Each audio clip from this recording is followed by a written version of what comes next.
The Enchanted Castle by E. Nesbit. Recorded by Peter Eastman. Chapter 12. It would be interesting, no doubt, to describe the feelings of Lord Yalding as he followed Mabel and Jimmy through his ancestral halls. But I have no means of knowing at all what he felt. Yet one must suppose that he felt something. Bewilderment, perhaps, mixed with a faint wonder, and a desire to pinch himself to see if he were dreaming. Or he may have pondered the rival questions. Am I mad? Are they mad? Without being at all able to decide which he ought to try to answer, let alone deciding what, in either case, the answer ought to be. You see, the children did seem to believe in the odd stories they told, and the wish had come true, and the ghost had appeared. He must have thought, but all this is vain. I don't really know what he thought, any more than you do. Nor can I give you any clue to the thoughts and feelings of Mademoiselle. I only know that she was very happy, but anyone would have known that if they had seen her face. Perhaps this is as good a moment as any to explain that when her guardian had put her in a convent so that she should not sacrifice her fortune by marrying a poor lord, her guardian had secured that fortune to himself by going off with it to South America. Then, having no money left, Mademoiselle had to work for it. So she went out as governess, and took the situation she did take because it was near Lord Yalding's home. She wanted to see him, even though she thought he had forsaken her and did not love her any more. And now she had seen him. I dare say she thought about some of these things as she went along through his house, her hand held in his. But of course I can't be sure. Jimmy's thoughts, of course, I can read like any old book. He thought, now he'll have to believe me. That Lord Yalding should believe him had become, quite unreasonably, the most important thing in the world to Jimmy. He wished that Gerald and Kathleen were there to share his triumph, but they were helping Mabel's aunt to cover the grand furniture up, and so were out of what followed. Not that they missed much, for when Mabel proudly said, "Now you'll see," and the others came close round her in the little panelled room, there was a pause, and then nothing happened at all. "There's a secret spring here somewhere," said Mabel, fumbling with fingers that had suddenly grown hot and damp. "Where?" said Lord Yalding. "Here," said Mabel impatiently, "only I can't find it." And she couldn't. She found the spring of the secret panel under the window all right, but that seemed to everyone dull, compared with the jewels that everyone had pictured, and two at least had seen. But the spring that made the oak panelling slide away, and displayed jewels plainly to any eye worth a king's ransom, this could not be found. More, it was simply not there. There could be no doubt of that. Every inch of the panelling was felt by careful fingers.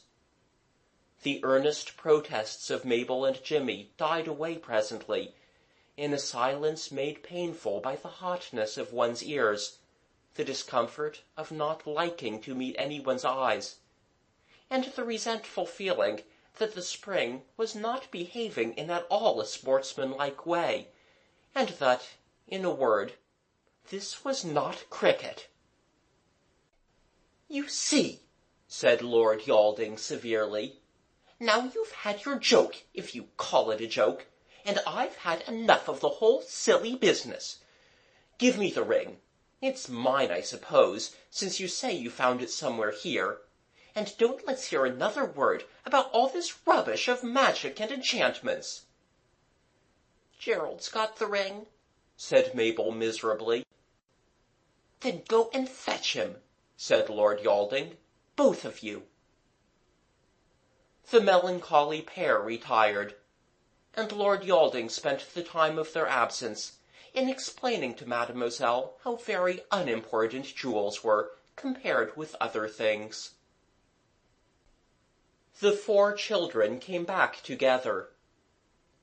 "We've had enough of this ring business," said Lord Yalding. "Give it to me, and we'll say no more about it." I can't get it off," said Gerald. It always did have a will of its own." "I'll soon get it off," said Lord Yalding. But he didn't. "We'll try soap," he said firmly. 4 out of his 5 hearers knew just exactly how much use soap would be. "They won't believe about the jewels," wailed Mabel, suddenly dissolved in tears. "And I can't find the spring. I felt all over. We all have. It was just here, and—" Her fingers felt it as she spoke. And as she ceased to speak, the carved panels slid away, and the blue velvet shelves laden with jewels were disclosed to the unbelieving eyes of Lord Yalding and the lady who was to be his wife. "Jove!" said Lord Yalding. "Misericordia!" said the lady. "But why now?" gasped Mabel. "Why not before?"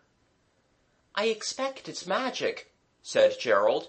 "There's no real spring here, and it couldn't act because the ring wasn't here. You know Phoebus told us the ring was the heart of all the magic." "Shut it up and take the ring away and see." They did, and Gerald was, as usual he himself pointed out, proved to be right.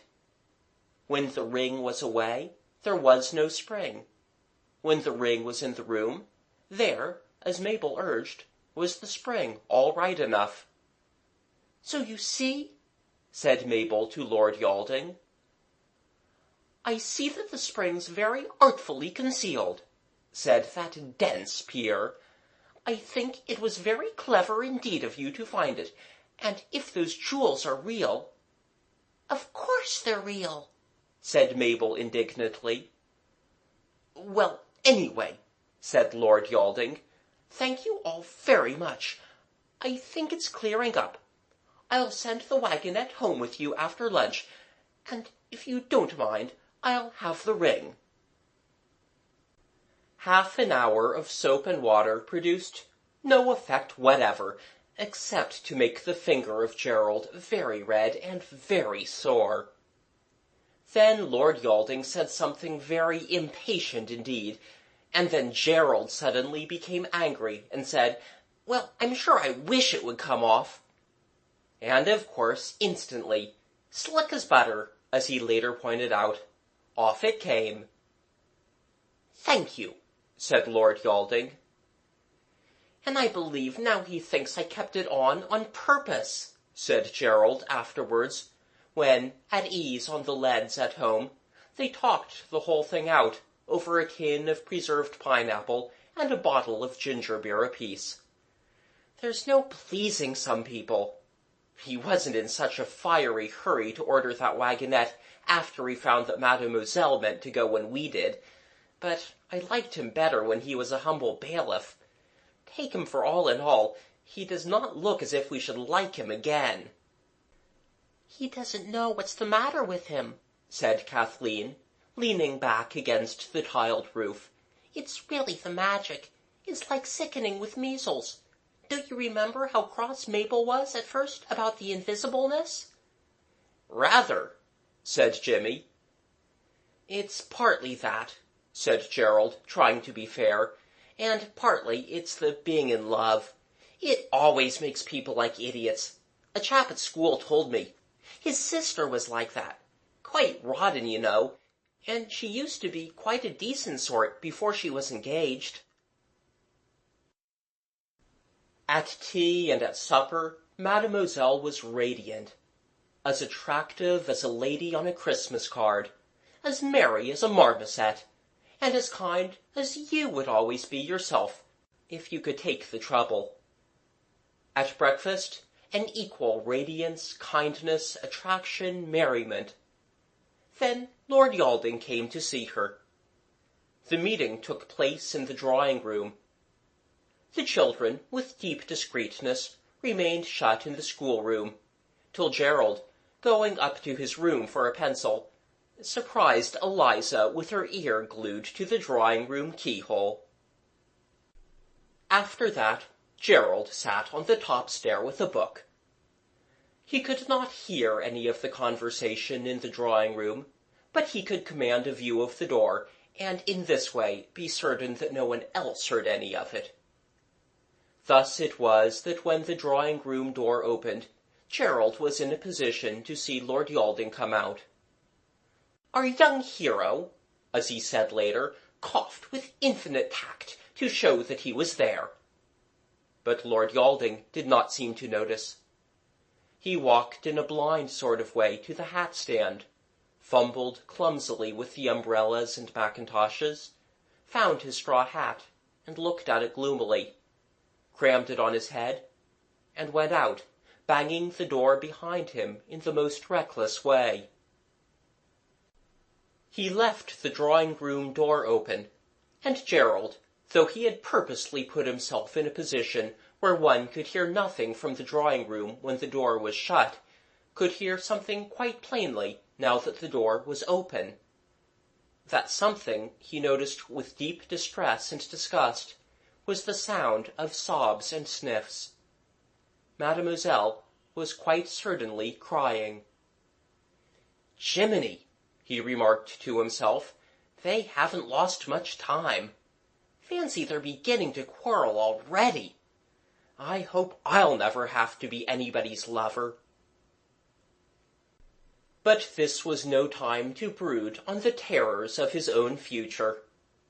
Eliza might at any time occur. She would not for a moment hesitate to go through that open door, and push herself into the very secret, sacred heart of Mademoiselle's grief. It seemed to Gerald better that he should be the one to do this. So he went softly down the worn green Dutch carpet of the stairs, and into the drawing-room, shutting the door softly and securely behind him. "It is all over," Mademoiselle was saying, her face buried in the beady arum lilies on a red ground, worked for a cushion cover by a former pupil. "He will not marry me." Do not ask me how Gerald had gained the lady's confidence. He had, as I think I said almost at the beginning, very pretty ways with grown-ups when he chose. Anyway, he was holding her hand, almost as affectionately as if she had been his mother with a headache, and saying, "Don't," and "Don't cry," and "It'll be all right, you see if it isn't," in the most comforting way you can imagine, varying the treatment with gentle thumps on the back, and entreaties to her to tell him all about it. This wasn't mere curiosity, as you might think. The entreaties were prompted by Gerald's growing certainty that whatever was the matter was somehow the fault of that ring. And in this Gerald was, once more, as he told himself, right. The tale, as told by Mademoiselle, was certainly an unusual one. Lord Yalding, last night after dinner, had walked in the park. "To think of? Yes, I know," said Gerald, "and he had the ring on, and he saw—" "He saw the monuments become alive," sobbed Mademoiselle. "His brain was troubled by the ridiculous accounts of fairies that you tell him. He sees Apollon and Aphrodite alive on their marble. He remembers him of your story. he wish himself a statue. Then he becomes mad, imagines to himself that your story of the island is true, plunges in the lake, swims among the beasts of the Ark of Noé, feeds with gods on an island. At dawn the madness become less. He think the Pantheon vanish, but him no. He thinks himself statue, hiding from gardeners in his garden till 9 less a quarter. Then he thinks to wish himself no more a statue, and perceives that he is flesh and blood. A bad dream, but he has lost the head with the tales you tell.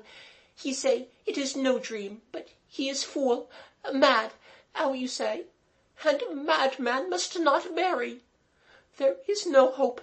I am at despair, and the life is vain. There is, said Gerald earnestly. I assure you there is. Hope, I mean. And life's as right as rain, really. And there's nothing to despair about. He's not mad, and it's not a dream.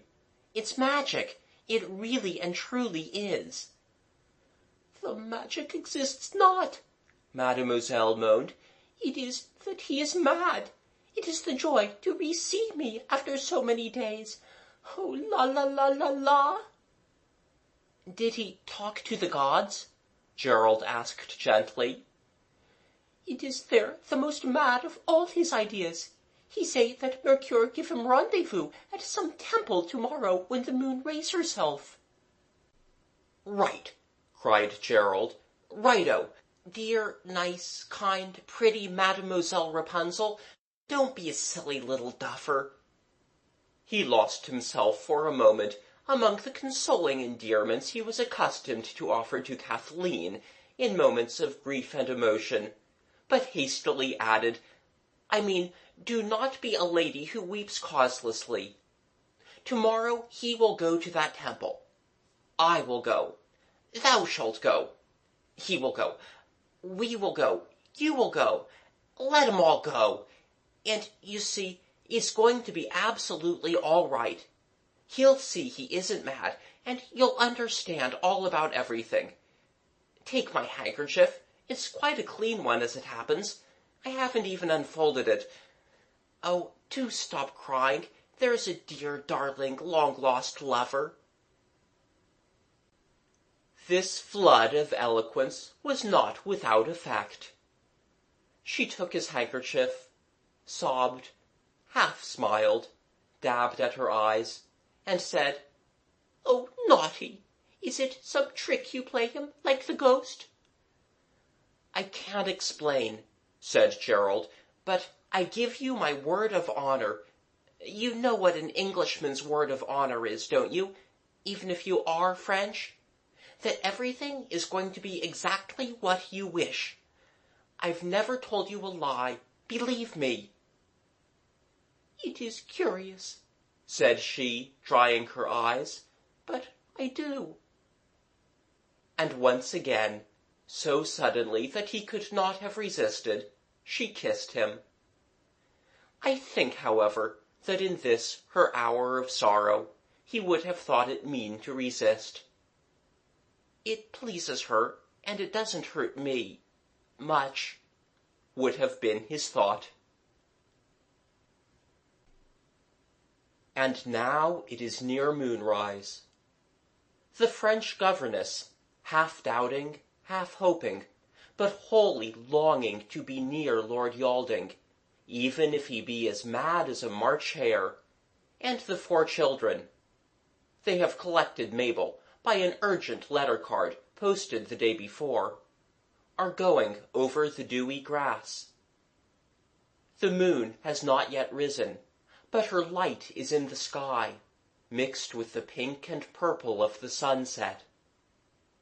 The west is heavy with ink clouds and rich color, but the east, where the moon rises, is clear as a rock pool. They go across the lawn and through the beechwood, and come at last, through a tangle of underwood and bramble, to a little level tableland that rises out of the flat hilltop, one tableland out of another. Here is the ring of vast rugged stones, one pierced with a curious round hole, worn smooth at its edges. In the middle of the circle is a great flat stone, alone, desolate, full of meaning. A stone that is covered thick with the memory of old faiths and creeds long since forgotten. Something dark moves in the circle. The French girl breaks from the children, goes to it, clings to its arm. It is Lord Yalding, and he is telling her to go. "Never of the life," she cries. "If you are mad, I am mad too, for I believe the tale these children tell. And I am here to be with thee, and see with thee, whatever the rising moon shall show us." The children, holding hands by the flat stone, more moved by the magic in the girl's voice than by any magic of enchanted rings, listen, trying not to listen. "Are you not afraid?" Lord Yalding is saying. "Afraid? With you?" She laughs. He put his arm round her. The children hear her sigh. "Are you afraid?" he says, "my darling?" Gerald goes across the wide turf ring expressly to say, "You can't be afraid if you are wearing the ring, and I'm sorry, but we can hear every word you say." She laughs again. "It makes nothing," she says. "You know already if we love each other." Then he puts the ring on her finger, and they stand together. The white of his flannel coat sleeve marks no line on the white of her dress. They stand as though cut out of one block of marble. Then a faint grayness touches the top of that round hole, creeps up the side. Then the hole is a disk of light. A moonbeam strikes straight through it, across the grey-green of the circle that the stones mark. And as the moon rises, the moonbeam slants downward. The children have drawn back till they stand close to the lovers. The moonbeam slants more and more. Now it touches the far end of the stone. Now it draws nearer and nearer to the middle of it. Now at last it touches the very heart and center of that central stone. And then it is as though a spring were touched, a fountain of light released. Everything changes. Or rather, everything is revealed. There are no more secrets. The plan of the world seems plain, like an easy sum that one writes in big figures on a child's slate. One wonders how one can ever have wondered about anything. Space is not. Every place that one has seen or dreamed of is here. Time is not. Into this instant is crowded all that one has ever done or dreamed of doing. It is a moment, and it is eternity. It is the center of the universe, and it is the universe itself. The eternal light rests on and illuminates the eternal heart of things. None of the 6 human beings who saw that moon rising were ever able to think about it as having anything to do with time. Only for one instant could that moon ray have rested full on the center of that stone. And yet there was time for many happenings. From that height one could see far out over the quiet park and sleeping gardens, and through the grey-green of them, shapes moved, approaching.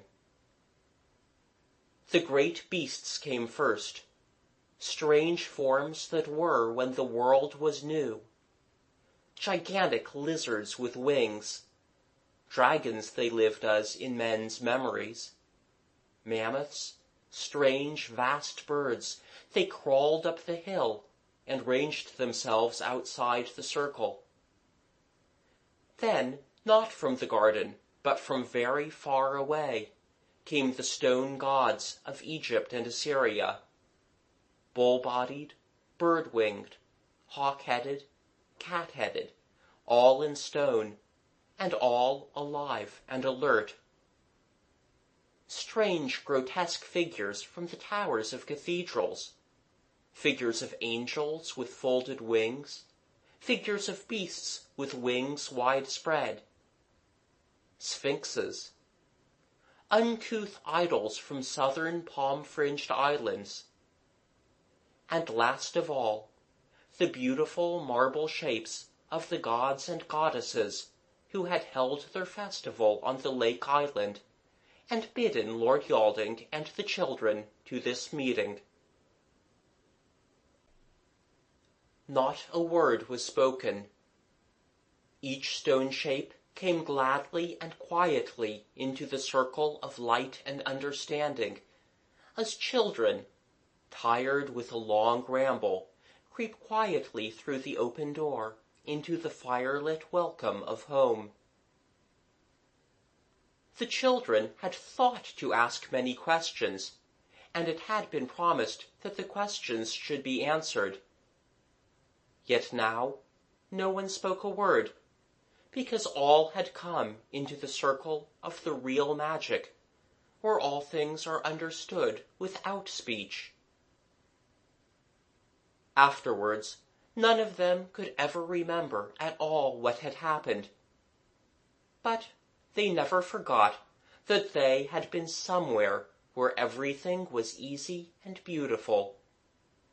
And people who can remember even that much are never quite the same again. And when they came to talk of it next day, they found that to each some little part of that night's great enlightenment was left. All the stone creatures drew closer round the stone.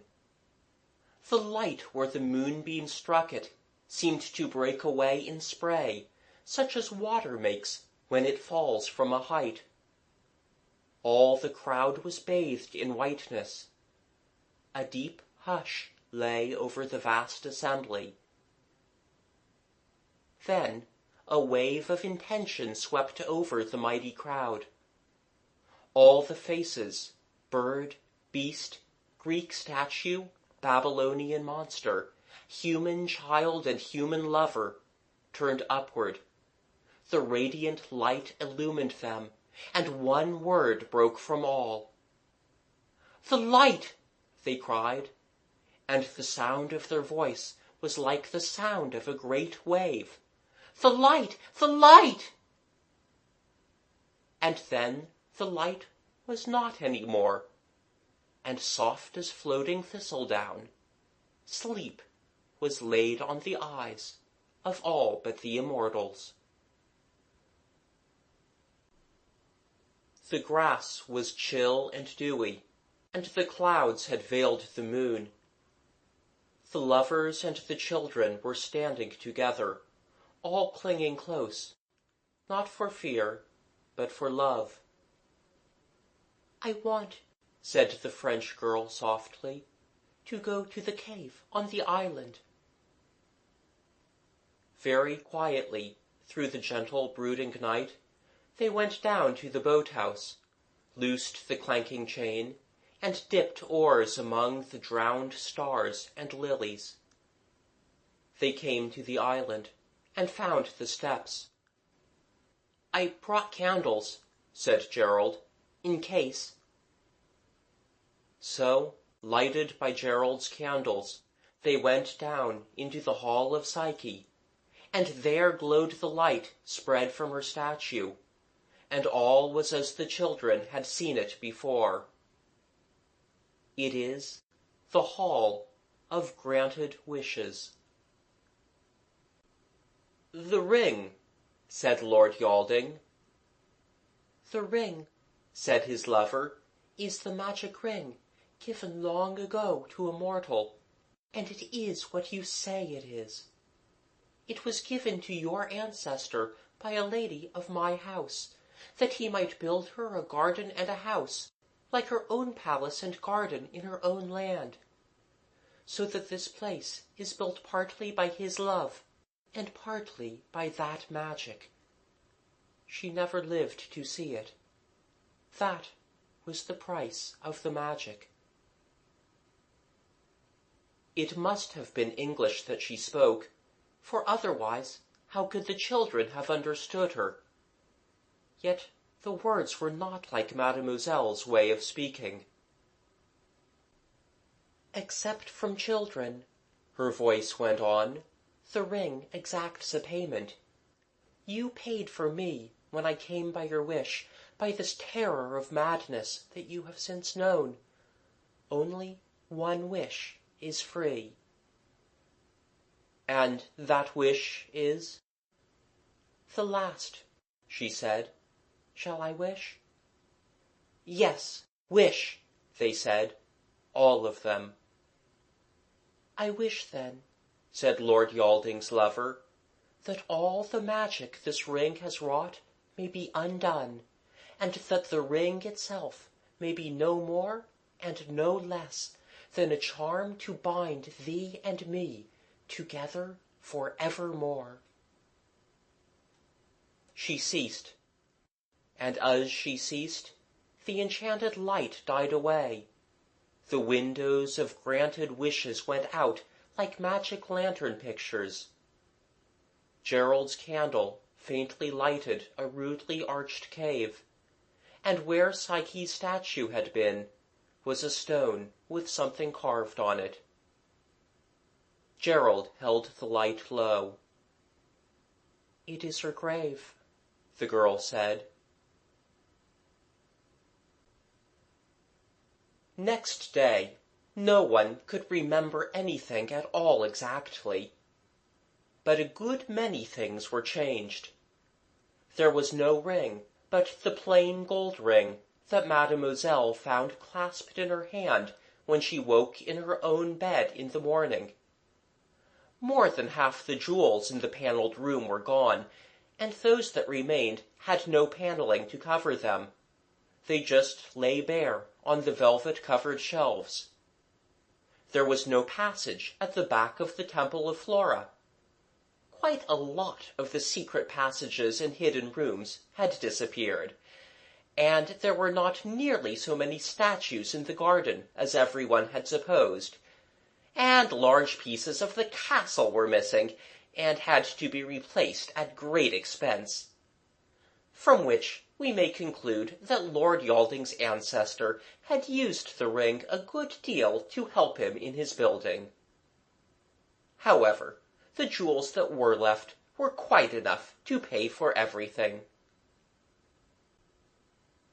The suddenness with which all the ring magic was undone was such a shock to everyone concerned that they now almost doubt that any magic ever happened.